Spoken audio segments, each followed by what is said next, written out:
Oke, baik. Salam sehat bagi teman-teman semua.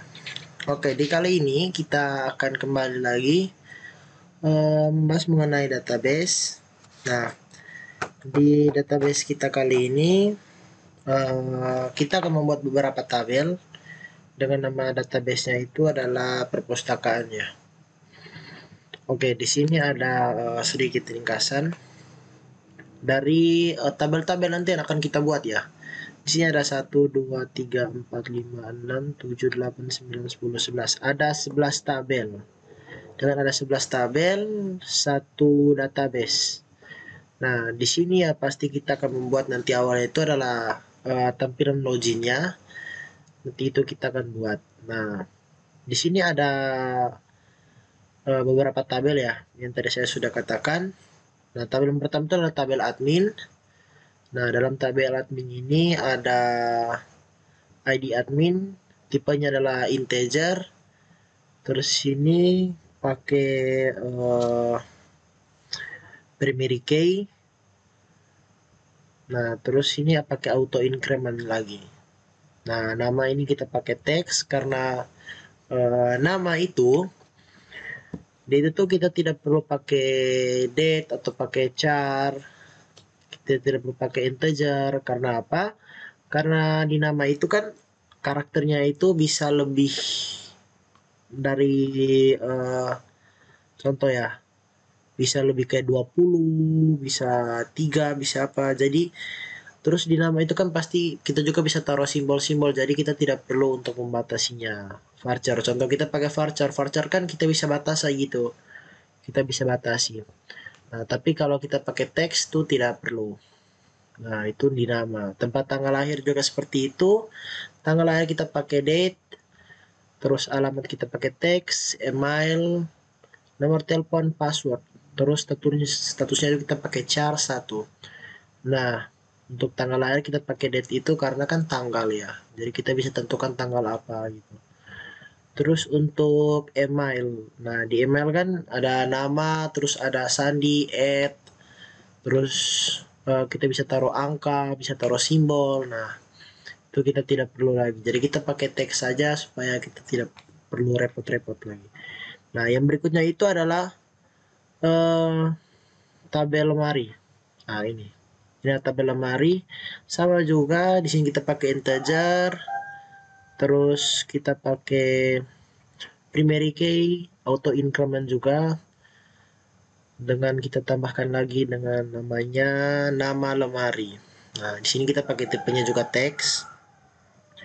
Terus di sini kita buat rak. Nah, rak itu ada ID rak. Kita pakai integer. Terus kita pakai lagi primary key dan juga auto increment. Terus di sini ada juga nama rak, terus ada ID lemari. Nah, ID lemari ini kita pakai foreign key ya. Kita pakai foreign key. Nah, nama rak itu kita pakai teks. Nah, yang berikutnya itu ada tabel buku. Nah, di sini lumayan banyak juga ya. Ada 1, 2, 3, 4, 5, 6, 7, 8, 9, 10, 11, 12. Oh, lumayan banyak. Nah, di sini yang pertama itu ada ID buku, kita pakai integer, terus kita pakai primary key, auto increment. Judulnya juga kita pakai teks, seperti tadi ini bilang supaya ada simbol atau apa begitu kan di judulnya kan terserah kita. Nama-nama buku tuh pasti ada simbol, ada huruf, ada angka. Nah, terus ada intisari juga, kita pakai teks. Tahun terbit itu kita pakai varchar, batasnya itu adalah 4. Terus ISBN. Nah, ISBN itu kita kasih 0 ya. Kita kasih 0 karena ada juga beberapa buku juga kan yang di perpustakaan ada yang tidak ada ISBN. Nah, itu juga bisa ada. Jadi terserah teman-teman mau mengisinya atau tidak juga terserah. Terus ada jumlah halaman kita pakai integer, jumlah buku kita pakai integer juga. Terus ada ID penulis, ID penerbit, ID jenis buku, ini kita pakai integer terus dengan foreign key. Statusnya adalah varchar 1. Nah, yang berikutnya di sini kita membuat lagi tabel penulis. Dengan yang pertama itu kita pakai ID penulis integer, terus pakai primary key atau increment. Namanya kita pakai teks, tempat tanggal lahir teks, tanggal lahir date, alamat, email, nomor telepon kita pakai teks, statusnya kita pakai char 1. Nah, terus tabel yang berikutnya itu adalah tabel penerbit. ID penerbit, tipenya itu adalah integer, primary key, dan auto increment. Nama, alamat, kota, email, dan nomor telepon kita masih sama menggunakan teks. Nah, untuk alamat email juga itu sama ya. Nanti ada, kalau nomor telepon tuh kan ada yang 12, ada yang 13. Jadi alangkah lebih baiknya kita pakai teks saja. Terus statusnya cara itu kita pakai 1. Yang berikutnya itu ada jenis buku. Nah, ID jenis buku ini kita pakai integer, primary key, auto increment. Dengan namanya kita pakai tipe teks. Yang berikutnya itu ada profile. Nah, di sini profil itu tuh dalam satu perpustakaan pasti ada namanya pengunjung. Akan ada namanya pengunjung. Nah, ini profil pengunjung. Nah, nanti teman-teman bisa mengisinya nanti. Ada ID profil, kita pakai integer. Terus di sini kita pakai primary key atau increment, nama perpustakaan, alamat, email, URL, deskripsi, dan kepala perpustakaan kita pakai teks. Nah, kepala perpustakaan kan itu pasti nama ya. Kepala perpustakaan. Nah, itu teman-teman tidak ada batasannya, jadi alangkah lebih baiknya kita pakai teks. Terus di sini ada detail. Detail. Nah, ini kan ada detail, integer, ID pinjam, ID buku, jumlah, primary key seperti biasa, detail, terus auto increment. Terus ingat ID pinjam itu dengan ID buku kita pakai foreign key. Jumlahnya kita pakai integer. Nah, detail ini kan kapan bukunya nanti akan dipinjam, kapan bukunya dikembalikan. Nah, ini nanti masuknya di sini dengan di tabel yang berikutnya yang akan kita bahas, yaitu adalah tabel pinjam. Nah, tabel pinjam. Dalam perpustakaan pasti kan ada namanya, ada yang pinjam buku, ada yang buku masuk, buku keluar. Nah, itu pasti ada. Nah, itu dinamakan, kita buat nanti namanya adalah tabel pinjam. Nah, di tabel pinjam itu ada ID pinjam, ada tanggal pinjam, tanggal kembalikan seperti yang saya bilang, ID pengunjung, status diserahkan dan diterima. Ada yang tanggal pinjamnya itu kapan. Contoh hari Kamis tanggal 8 bulan 11 2022. Nah, terus dikembalikan itu kapan? Tanggal ini tanggal 9 gitu. Nah, itu nanti ada di sini. Terus statusnya diserahkannya tuh kapan, terus diterima oleh penjaga perpustakaan itu apa gitu.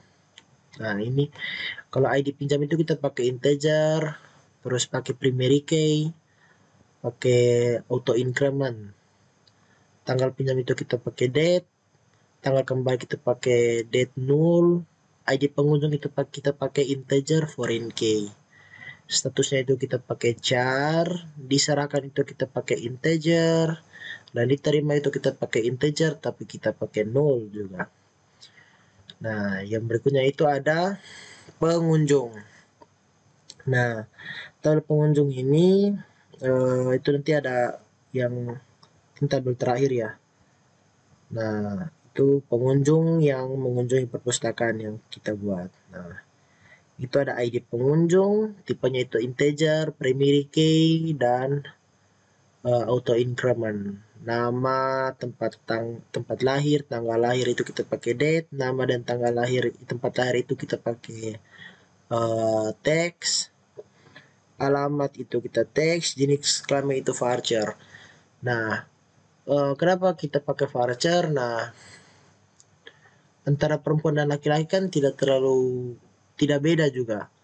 Laki-laki itu 9 huruf, perempuan juga 9 huruf. Jadi kita pakai 9. Email nomor telepon, kategori, dan password itu kita pakai teks. Ya, seperti tadi yang saya bilang, kalau email itu pasti ada simbol, nama, huruf gitu yang kita mau taruh. Nah, itu kita tidak perlu lagi repot-repot. Terus nomor telepon juga ada yang 11, ada yang 12, ada yang 13, ada yang kurang, ada yang lebih. Nah, itu supaya kita tidak repot-repot, kita pakai teks saja. Kategorinya juga kita pakai teks, password juga sama. Nah, mungkin itu saja pembahasan untuk video kali ini. Nah, untuk pengerjaan ini kita menggunakan aplikasi Visual Code Studio dengan aplikasi Exam. Aplikasi Exam itu kita menggunakan aplikasi dengan versi 7.24. Nah, kenapa kita tidak, memang sebenarnya sih ada versi terbaru yaitu 8.24 kalau tidak salah ya. Nah, kenapa kita menggunakan versi lama? Karena ada beberapa ketentuan yang membuat kita harus menggunakan versi lama dulu yaitu versi 7.24. Nah, yang berikutnya itu kita akan membuat database ini, kita akan mengaplikasikannya database ini ke MySQL. Nah, mungkin saja untuk video kali ini. Terima kasih dan salam sehat untuk kita semua.